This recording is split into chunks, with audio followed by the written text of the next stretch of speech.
அமெரிக்க அதிபர் டொனால்ட் ட்ரம்பினுடைய ஜஹ்ரான் மம்தானி மீதான வெறுப்பை தாண்டி இன்றைய தினம் இஸ்ரேலுடைய குடியேற்ற அமைச்சர் என்ன பண்ணிருக்கிறாருன்னா ஒரு பகிரங்க அறிவிப்பை விடுத்திருக்கிறாரு. ஜஹ்ரான் மம்தானி நியூயார்க்கினுடைய நகர மேயராக உருவாகி இருக்கிற காரணத்தினால, தேர்ந்தெடுக்கப்பட்டிருக்கிற காரணத்தினால அங்கு இருக்கக்கூடிய யூதர்கள் அத்தனை பேரும் நியூயார்க்கை விட்டும் வெளியேறுங்கள் என்று சொல்லியிருக்கிறார். சர்வதேச படை வந்து பாலஸ்தீன விடுதலை அமைப்போட சண்டை போட்டு அவங்களோட ஆயுதத்தை இல்லாமலாக்கணும், நிராயுதபாணியாக்கணும், இல்லைன்னா நாங்கள் பண்ணுவோம் அப்படின்னு திரும்ப திரும்ப என்ன சொல்ல வர்றாருன்னா, நாங்க சர்வதேச பட உள்ள வரலன்னா நாங்க மீண்டும் யுத்தத்தை ஆரம்பிப்போம் என்பதை அவர் சொல்லாமல் சொல்லிக் கொண்டிருக்கக்கூடிய நேரத்தில் தான் அதே நேரத்தில் அமெரிக்கா கொண்டு வந்திருக்கக்கூடிய ஒரு திட்டத்தில் அவங்க என்ன பண்றாங்கன்னா மூன்றாம் தரப்பு ஒரு நாட்டிடத்தில் அவர்கள் சரணடையலாம் என்கிற விதமாக சொல்லியிருக்கிறார். ஆனால் மூன்றாம் தரப்பு நாட்டிடத்தில் சரணடைந்தாலும் அவர்கள் மீண்டும் இஸ்ரேலிடத்தில் ஒப்படைக்கப்படுவார்கள் என்கிற கருத்துக்களும் அதில் சொல்லப்படுகிற காரணத்தினால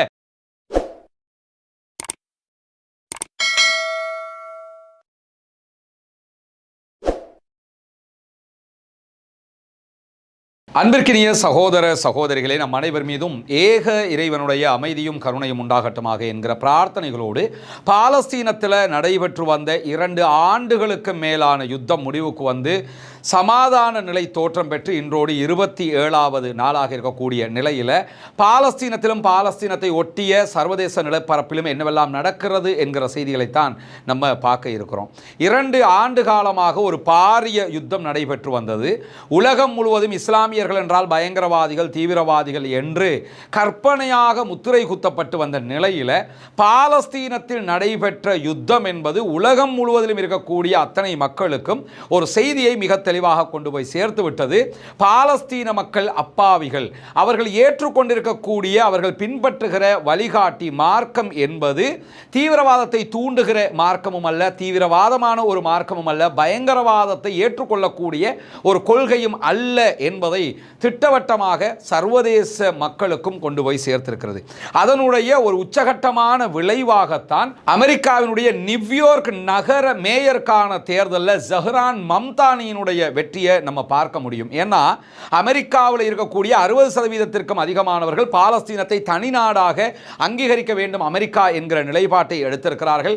அமெரிக்கா முழுவதுமே பாலஸ்தீன ஆதரவு நிலைப்பாடுகள் வேகமாக பரவிக்கொண்டிருக்கக்கூடிய நேரத்தில் தான் கூகுளுக்கு பல மில்லியன் அமெரிக்க டாலர்களை செலவழித்து பாலஸ்தீனம் தொடர்பாகவும், இஸ்லாமியர்கள் தொடர்பாகவும், முஸ்லீம்கள் தொடர்பாகவும் மீண்டும் தவறான எண்ணங்களை யூடியூப் வழியாக, கூகுளுடைய தளங்கள் வழியாக பரப்புவதற்கு இஸ்ரேல் திட்டமிடுகிறது. அதற்குரிய செலவினங்களையும் அபிஷியலாகவே அவங்க பண்ணிக்கிட்டு இருக்கிறாங்க. பல முக்கியமான யூடியூப் சேனல்களையே அவங்க ரிமூவ் பண்ணி இருக்கிறாங்க என்கிற செய்திகள் எல்லாம் கடந்த நாட்களில் வெளியாகி கொண்டிருக்கக்கூடிய நிலையில் ஜஹ்ரான் மம்தானியினுடைய வெற்றி என்பது யாரும் எதிர்பார்க்காதது. குறிப்பாக அமெரிக்க அதிபர் டொனால்ட் ட்ரம்ப் கடைசி நிமிடம் வரைக்கும் அதை எதிர்பார்க்கவே இல்லை. அதனால தான் ஜஹ்ரான் மம்தானியினுடைய வெற்றியை பற்றி பேசும்போது இந்த வெற்றி என்பது அமெரிக்காவினுடைய இறையாண்மையையே இல்லாமலாக்கி இருக்கிறது என்று சொல்லி இருக்கிறார். இதெல்லாம் உச்சகட்ட ஜெலஸில் பேசக்கூடிய பேச்சுங்கிறது அத்தனை பேருக்குமே தெரியும். அமெரிக்காவில் வெளிப்படையாகவே பாலஸ்தீனத்தை ஆதரித்து பிரச்சாரம் செய்தவர் ஜஹ்ரான் மம்தானி. தான் கல்வி கற்கிற காலத்தில் இருந்து கல்லூரி வாழ்க்கையிலேயே அவர் தொடர்ந்தும் பாலஸ்தீனத்திற்காக பல இயக்கங்களை உருவாக்கி போராடியவர். நம்ம பேசி வந்த ஜஹ்ரான் மம்தானியுடைய வெற்றி தொடர்பான வீடியோவில் அவர் அமெரிக்காவில் பிறந்த பிள்ளை என்று சொல்லியிருந்தோம். அது தவறான ஒரு மேற்கோள். உண்மையில் அவர் அமெரிக்காவில் பிறந்த குழந்தை அல்ல. ஆனால் 7 வயசுல தான் அமெரிக்காவுக்கு குடிபெயர்கிறார் என்கிற செய்திகளை மேலதிகமாக நம்ம சேர்த்துக் கொள்கிற அதே நேரத்தில் அமெரிக்க அதிபர் டொனால்ட் ட்ரம்பினுடைய ஜஹ்ரான் மம்தானி மீதான வெறுப்பை தாண்டி இன்றைய தினம் இஸ்ரேலுடைய குடியேற்ற அமைச்சர் என்ன பண்ணிருக்கிறாருன்னா ஒரு பகிரங்க அறிவிப்பை விடுத்திருக்கிறாரு. ஜஹ்ரான் மம்தானி நியூயார்க்கினுடைய நகர மேயராக உருவாகி இருக்கிற காரணத்தினால, தேர்ந்தெடுக்கப்பட்டிருக்கிற காரணத்தினால அங்கு இருக்கக்கூடிய யூதர்கள் அத்தனை பேரும் நியூயார்க்கை விட்டும் வெளியேறுங்கள் என்று சொல்லியிருக்கிறார். இந்த கருத்தை கேட்கிற பெரும்பாலான யூத மக்களை என்ன நினைப்பாங்கன்னா, நீ சொல்லுவடா நாங்களடா வாழணும் அப்படிம்பாங்க. ஏன்னா வெளியேறுங்கன்னா இருக்கிற இடத்த விட்டு அப்படி சாதாரணமாக போயிட முடியுமா? அது சாதாரண விஷயமாங்கிறத திங்க் பண்ணல. எதுக்கு அதை சொல்கிறாருன்னு கேட்டால், ஜஹ்ரான் மம்தானி ஒரு முஸ்லீம், அவர் வந்ததை நம்ம ஏற்றுக்கிற கூடாது, நீங்கள் எல்லாரும் வெளியே போங்க அப்படிங்கிறாரு. ஆனால் இதற்கு நேர்மாற்றமாக அங்கே இருக்கக்கூடிய யூத அறிஞர்கள் விடக்கூடிய ஸ்டேட்மெண்ட் வந்து ரொம்ப பிரமாதமாக இருக்கிறது. ஒரு யூத அறிஞருடைய ஸ்டேட்மெண்ட்டை பல சர்வதேச ஊடகங்களும் போட்டிருக்கக்கூடிய காட்சிகளை நம்ம பார்க்க முடியும். அது அவர் பேசும்போதே என்ன சொல்கிறார், ஜஹ்ரான் மம்தானி அமெரிக்காவினுடைய நியூயார்க்கினுடைய மேயராக வந்ததை அத்தனை பேருமாக இணைந்து நாங்கள் கொண்டாடி கொண்டிருக்கிறோம். இஸ்லாம் இஸ்லாமிய போதனைகளை ஏற்றுக்கொண்ட ஒருவருடைய தலைமையில் அவர் மேயராக நின்று எங்களுடைய நகரத்தை ஆட்சி செய்கிற நிலையில் அவருக்கு கீழாக யூதர்கள் நிம்மதியாக வாழுவார்கள், வாழ முடியும் என்பதை இந்த உலகத்திற்கு நாங்கள் சொல்ல விளைகிறோம். உலகம் முழுவதும், ஏன் பாலஸ்தீனத்திலும் இது போன்ற மாற்றங்கள் ஏற்பட வேண்டும், இது போன்ற நிம்மதியான சூழல்கள் ஏற்பட வேண்டும் என்று யூதர்களாகிய நாங்கள் இதனை கொண்டாடுகிறோம், உலகத்துக்கு எடுத்து சொல்லுகிறோம் என்று சொல்லி வெளிப்படையாகவே பாராட்டி பேசியிருக்கிறார். இதெல்லாம் சர்வதேச மட்டத்தில் பாலஸ்தீனம் தொடர்பாக யூத மக்களுக்கு மத்தியிலேயே ஏற்பட்டிருக்கக்கூடிய ஒரு பாரிய மாற்றமாக நம்ம பார்க்க முடிகிறது. எனவே ஜஹ்ரான் மம்தானியினுடைய வெற்றி என்பது சாதாரணமாக கிடைத்த ஒன்று அல்ல. அது அவருக்கான வெற்றியாக பார்க்க முடியாது, பாலஸ்தீன அப்பாவிகளுக்கான வெற்றியாகத்தான் நம்ம பார்க்க முடியும். அவர்களுடைய அந்த செய்திகள் வெகுஜன மக்கள் மத்தியில் அழகாக போய் சேர்ந்திருக்கிறது என்பதை நம்ம உணர முடிகிற அதே நேரத்தில் இன்றைக்கு பாலஸ்தீனம் தொடர்பான பல செய்திகள் வெளியாக இருக்கிறது. குறிப்பாக சர்வதேச நாடுகளுடைய படைகளை காசாவுக்குள் கொண்டு வந்து நிறுவுவது, அதோடு பாலஸ்தீன விடுதலை அமைப்பை ஆயுத குறைப்பு, நிராயுதபாணி ஆக்குவது இராணுவத்தின் ஊடாகவே என்கிற அந்த நிலைப்பாட்டை நாங்கள் ஒருபோதும் ஏற்றுக்கொள்ள மாட்டோம் என்று இன்றைக்கு எகிப்து வெளிப்படையாகவே எச்சரித்திருக்கிறது. எகிப்தினுடைய அரச தகவல் சேவை தலைவராக செயல்படக்கூடிய தயா ரஷ்வான் வெளியிட்டிருக்கக்கூடிய அறிவிப்பில் தான் இந்த கருத்தை அவர் சொல்லியிருக்கிறார். காசாவினுடைய பகுதிகளில் திட்டமிடப்பட்ட சர்வதேச படையை பாலஸ்தீன விடுதலை அமைப்பினுடைய ஆயுத குறைப்புக்கு பணியமர்த்துவதை ஏற்றுக்கொள்ள மாட்டோம் என்று சொல்லியிருக்கிறார். இது உள்நாட்டு மோதல் ஒன்றை உண்டாக்கிவிடும். பாலஸ்தீன ராணுவ பிரிவோடு இஸ்ரேல் சண்டையிட்டதை தாண்டி ஈஜிப்டுடைய போர்சஸ் அங்கே போனாங்கன்னா, யுஏஇயுடைய போர்சஸ் அங்கே போனாங்கன்னா, இந்தோனேஷியாவினுடைய போர்சஸ் அங்கே போனாங்கன்னா, இஸ்லாமிய அரபு நாடுகளுடைய படைகள் பாலஸ்தீன ராணுவத்தோடு சண்டையிடுகிற ஒரு நிலையைத்தான் அமெரிக்கா தோற்றுவிக்க பார்க்கிறது என்று வெளிப்படையாக பேசியிருக்கிறார். இதைத்தான் நம்ம ஆரம்பத்தில் நம்ம வீடியோக்களே சொல்லி வருவோம். அமெரிக்காவுக்கு தேவை என்னன்னா, இனிமே பலஸ்டைன் போர்சஸ் இஸ்ரேலோட சண்டை பிடிக்காம இந்த அரபு நாட்டுக்காரங்களோட சண்டை பிடிக்கணும், யுஏஇ போர்சஸ் அங்கே போனாங்கன்னா அவங்களோட சண்டை பிடிக்கணும், உள்ளுக்குள்ள அரபு நாட்டுக்காரங்களே அடிச்சுக்கிறணும் என்கிற ஒரு நிலையை உண்டாக்குவதற்காக அவர்கள் முயற்சி செய்கிறார்கள். இதை தெளிவாக உணர்ந்திருக்கிறது ஈஜிப்ட். எனவே அதை நாங்கள் ஏற்றுக்கொள்ள மாட்டோம் என்று அவர்கள் அறிவித்திருக்கிறார். அதே நேரம் இஸ்ரேலி ஹயோம் வெளியிட்டிருக்கக்கூடிய ஒரு முக்கியமான செய்தியில் இஸ்ரேலுக்கும் எகிப்துக்கும் இடையிலான எல்லை பகுதியை மூடிய இராணுவ மண்டலமாக மாற்றுமாறு பாதுகாப்பு அமைச்சர் இஸ்ரேலி கேட்ஸ் இன்றைக்கு இராணுவத்திற்கு அறிவித்திருக்கிறார் என்கிற செய்திகள் வெளியாகி இருக்கிறது. எகிப்துக்கும் காசாவுக்கும் இடையில இருக்கக்கூடிய பகுதி தான் ரஃபா பார்டர், ரஃபா பகுதி. இதை இஸ்ரேல் என்ன பண்றாங்கன்னு கேட்டா, இஸ்ரேலுக்கும் எகிப்துக்கும் இடையிலான பார்டராக இப்ப சித்தரிச்சுக்கிட்டு இருக்கிறாங்க. காசா பார்டர் என்று சொல்லாம இஸ்ரேலி பார்டர் என்று சொல்லி சொல்றாங்க. அந்த பகுதியில் மூடிய ராணுவ மண்டலமாக நம்ம அறிவிக்கிறோம் என்று அறிவிச்சிருக்கிறாங்க. காரணம் என்னன்னா, ட்ரோன் கண்காணிப்பு எனி டைம் அந்த இடத்துல இருக்கும். எதற்காக சொன்னா, ஆயுதங்கள் அந்த வழியாக கடத்தப்படுகிறது. எனவே அதை தடுப்பதற்காக மூடிய ராணுவ மண்டலமாக நாங்கள் அறிவிக்கிறோம் என்று அறிவிச்சிருக்கிறாங்க. ஆனால் உண்மையிலேயே இதை தெரிஞ்சு செய்கிறாங்களா தெரியாமல் செய்கிறாங்களாங்கிற ஒரு கேள்வியும் இருக்கிறது.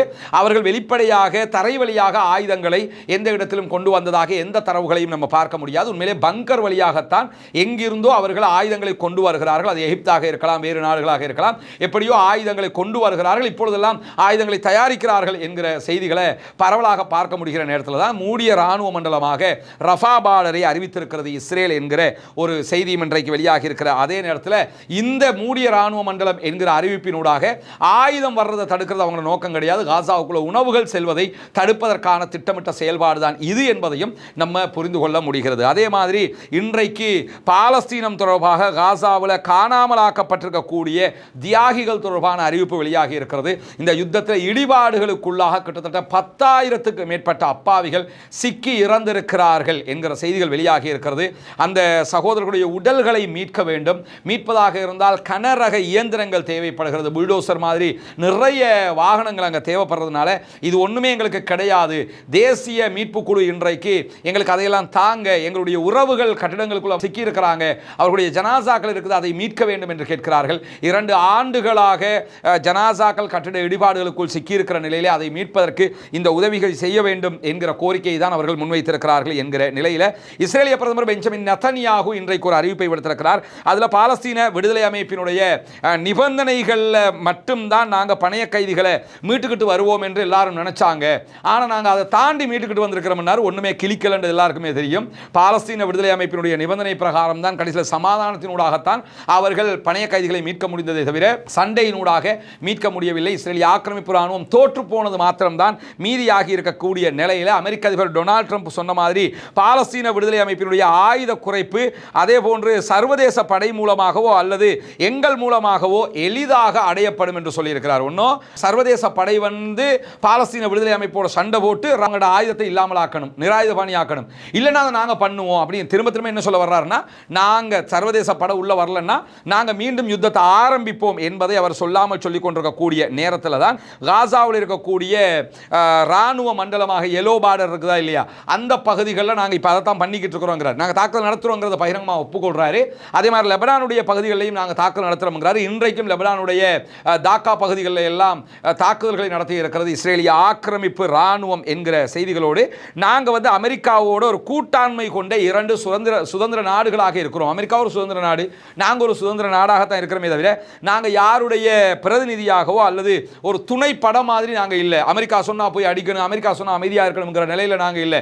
நாங்களாம் தனியாக தான் முடிவெடுப்போம்ங்கிறாங்க. ஆனால் அமெரிக்கா சொல்ல போய் தான் இப்போ அமைதியாக இருக்காங்கிறது உலகத்துக்கே தெரியும். அமெரிக்காவினுடைய ரவுடி கூட்டம் தான் இஸ்ரேல் என்பது உலகத்துக்கே தெரிந்த நிலையில் தான் இப்படியான பேச்சுக்களை எல்லாம் அவர் பேசியிருக்கிறார். இதெல்லாம் தோற்றுப்போன ஒருவன் பேசக்கூடிய இருமாப்பு பேச்சுக்கள் என்பது உலகத்தில் இருக்கக்கூடிய அத்தனை பேருக்கும் புரியும் என்பது சாதாரணமாக நம்ம தெரிந்து கொள்ள வேண்டிய விஷயமாக இருக்கக்கூடிய சூழல்ல காசா குறித்த வரைவு தீர்மானம் தொடர்பாக விவாதிப்பதற்கு பாதுகாப்பு கவுன்சிலுடைய ஒரு கூட்டத்தை ஏற்பாடு செய்திருக்கிறார்கள்.